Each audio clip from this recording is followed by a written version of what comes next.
لیکن نہیں، یہ آل رسول ایسے ہیں کہ یہ جب چلتے ہیں تو لگتا ہے کہ کوئی اللہ والا چلتا ہے، کوئی درویش چلتا ہے، کوئی اللہ کا فقیر چلتا ہے۔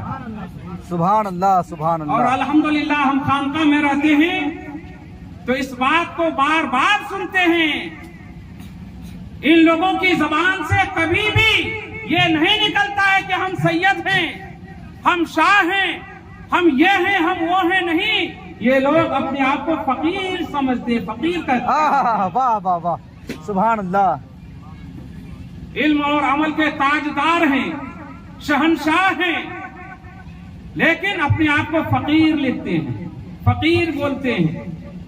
کبھی ان کی زبان سے یہ نہیں سنیے گا کہ یہ اپنے نام کے ساتھ سید بولتے ہیں، شاہ بولتے ہیں، نہیں، یہ عاجزی اور انکساری ہے، اور یہی عاجزی اور انکساری اپنے پیروں کے اور اپنے مشائخ کے طفیل مجیبیوں میں بھی ہے۔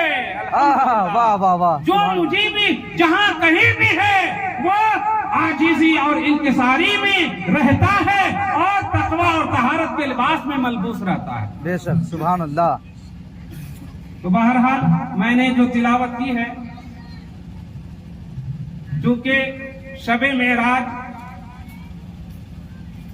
بہت ہی جلد انشاءاللہ جلوہ فگن ہونے والی ہے، تو اس مناسبت سے میں نے یہ موضوع سخن بنایا ہے معراج شریف کو۔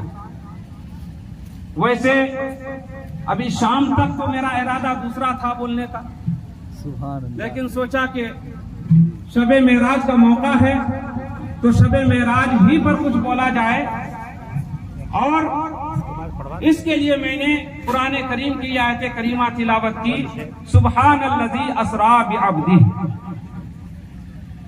پاک ہے وہ ذات جو لے گئی اپنے خاص بندے کو، مقرب بندے کو، کامل و مکمل بندے کو راتوں رات مسجد حرام سے مسجد اقصی تک۔ اس آیت کریمہ میں معراج کا ذکر ہوا ہے، اور معراج کیا ہے؟ حضور اکرم صلی اللہ علیہ وسلم کا خاص معجزہ ہے، یعنی حضور کے خصائص میں سے یہ معجزہ ہے۔ خصائص یعنی خاصیت جو صرف اور صرف حضور اکرم صلی اللہ علیہ وسلم کو یہ حاصل ہوئی، اور کسی دوسرے نبی اور رسول کو یہ شرف نہیں ملا۔ معراج کا شرف صرف اور صرف ہمارے آقا و مولا جناب محمد رسول اللہ صلی اللہ علیہ وسلم کو ملا ہے، اور یہ ایسا معجزہ ہے جو اپنے ضمن میں بہت سارے معجزات کو شامل رکھتا ہے۔ اس ایک معجزہ کے اندر بہت سارے معجزات جمع ہو گئے ہیں۔ معجزہ کیا ہے؟ معجزہ وہ چیز جو عقل سے باہر ہو، جہاں تک عقل کی رسائی نہ ہو، جو چیز جو کام عقل میں نہ آئے، وہ کام بغیر تدبیر کے، بغیر واسطہ کے، بغیر وسیلہ کے، بغیر کسی ذریعہ کے انجام پا جانا، یہ معجزہ ہے جو عقل میں آنے والی نہیں ہے۔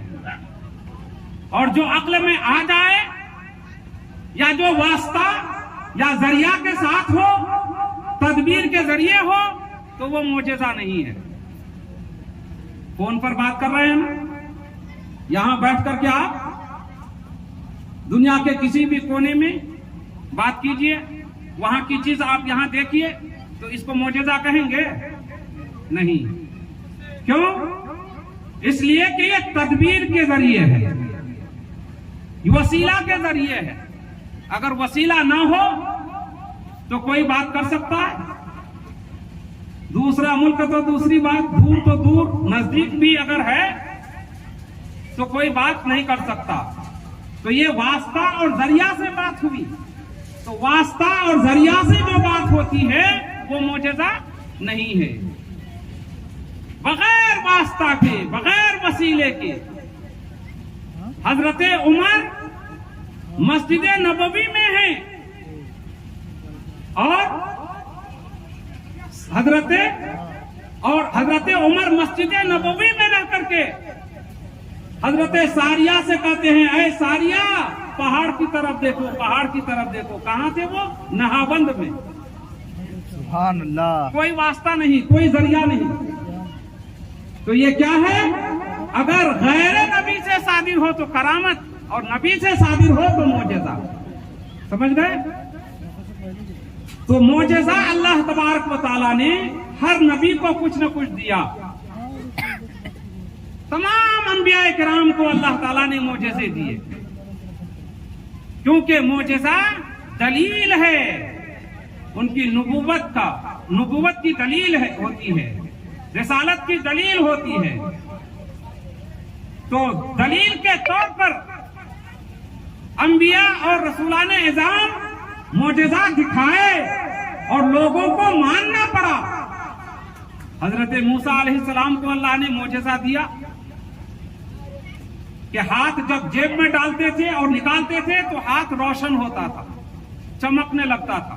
سبحان اللہ. لاٹھی جو تھی حضرت موسیٰ علیہ السلام کی، اس کو دشمن کے سامنے ڈال دیا، پھینک دیا تو اژدہا بن گیا. اور جادوگروں کے تمام سانپ کو نگل گیا. اور پھر جب ہاتھ بڑھایا تو پھر وہ لاٹھی کی لاٹھی. اب وہ ساری چیزیں جو وہ لاٹھی کھا گئی وہ کہاں گئی؟ لاٹھی جیسی تھی ویسی رہی. لاٹھی کو پتھر پر مارا 12 چشمے پھوٹ پڑے. لاٹھی کو دریا میں ڈالا تو پل بن گیا. اسی طرح سے دوسرے انبیاء کرام جیسے حضرت عیسیٰ علیہ السلام کو اللہ تعالیٰ نے معجزہ عطا کیا کہ نابینا کی آنکھوں پر آپ ہاتھ پھیرتے تھے تو بینائی آ جاتی تھی. سبحان اللہ. سبحان اللہ. سفید داغ والوں اور کوڑ والوں پر ہاتھ پھیرتے تھے تو ان کو اللہ تعالیٰ شفا دے دیتا تھا. اور اگر گنجے کے سر پر ہاتھ پھیرتے تھے تو بال آ جاتا تھا. مردہ کو اگر کہتے تھے قم باذن اللہ، اللہ کے حکم سے زندہ ہو جاؤ، تو وہ زندہ ہو جاتا تھا. لوگ اپنے گھروں میں جو کچھ پکاتے تھے حضرت عیسیٰ علیہ السلام خبر دیتے تھے کہ تمہارے گھر کیا بنا ہے، تمہارے گھر کیا بنا ہے. بچے آ کر کے پوچھتے تھے کیا بتائیے تو میرے گھر کیا بنا ہے. حضرت عیسیٰ علیہ السلام بتا دیتے کہ تمہارے گھر یہ چیز بنی ہے. اب وہ جا کر کے بچہ ضد کرتا تھا، امی وہ چیز دو، بنا کر کہاں رکھی ہو؟ تم کو کیسے پتا؟ کہا کہ ہاں ہم کو حضرت عیسیٰ علیہ السلام نے بتایا. تو یہ چھپی ہوئی چیزوں کی خبر دیتے تھے حضرت عیسیٰ علیہ السلام. یہ کیا تھا؟ معجزہ تھا. تمام انبیاء کرام کو اللہ نے معجزات دیے، کسی کو 1، کسی کو 2، کسی کو 4، کسی کو 10. مگر حضور اکرم صلی اللہ علیہ وسلم چونکہ تمام نبیوں کے نبی اور تمام رسولوں کے رسول ہیں، اس لیے اللہ تبارک و تعالیٰ نے آپ کو 1-2 معجزہ پر اکتفا نہیں کیا، بلکہ حضور اکرم صلی اللہ علیہ وسلم کو سراپا معجزہ بنا کر بھیجا. سبحان اللہ. نعرہ تکبیر، نعرہ رسالت، معجزات سرور کونین، نعرہ تکبیر، نعرہ رسالت. سبحان اللہ. سبحان اللہ. اور حضور صلی اللہ علیہ وسلم کا معجزہ کی کوئی گنتی نہیں ہے، اس لیے کہ حضور صلی اللہ علیہ وسلم کا سراپا معجزہ تھا. سر سے لے کر کے پیر تک پورا وجود معجزہ تھا. آپ کا اٹھنا، بیٹھنا، چلنا، پھرنا، سونا، جاگنا، بولنا، باتیں کرنا، یہ سب بھی معجزات ہیں. کیونکہ حضور صلی اللہ علیہ وسلم دنیا میں تشریف لائے، اس دنیا میں تو آپ نور ہیں، نور علی نور ہیں. ساری مخلوقات سے پہلے اللہ تعالیٰ نے آپ کو پیدا کیا. اول ما خلق اللہ نوری، سب سے پہلی مخلوق میرا نور ہے. حضور اکرم صلی اللہ علیہ وسلم نور ہے، اور نور ہو کر بشر کے بھیس میں آئے تو یہ حضور کا معجزہ. واہ واہ واہ. چل رہے ہیں زمین پر، ہماری لوگوں کی نگاہیں دیکھ رہی ہیں تو یہ معجزہ ہے. اور حضور اکرم صلی اللہ علیہ وسلم نے ظاہری طور پر بھی کچھ کام ایسے کر دکھائے جو لوگوں کو ماننا پڑا کہ ہاں آپ اللہ کے رسول ہیں, اللہ کے نبی ہیں. انگلیوں سے پانی کے چشمے پھوٹتے تھے. حضرت موسیٰ علیہ السلام نے پتھر پر لاٹھی مارا تو چشمے پھوٹ پڑے. چشمہ مٹی ہی سے نکلتا ہے, جاری ہوتا ہے, پتھر سے جاری ہوتا ہے. اور حضرت موسیٰ علیہ السلام نے پتھر پر مار کر کے چشمہ نکالا, لیکن حضور اکرم صلی اللہ علیہ وسلم نے اپنے انگلیوں کے گھائیوں سے پانی کا چشمہ بہایا. واہ واہ سبحان اللہ. اور حضرت عیسیٰ علیہ السلام نے مردوں کو زندہ کیا, اور حضور اکرم صلی اللہ علیہ وسلم نے لکڑیوں کے اندر جان ڈال دی, پتھروں کے اندر جان ڈال دی, بے جان کے اندر جان ڈال دی, اور اس سے ہم کلام ہوئے, اس سے باتیں کی.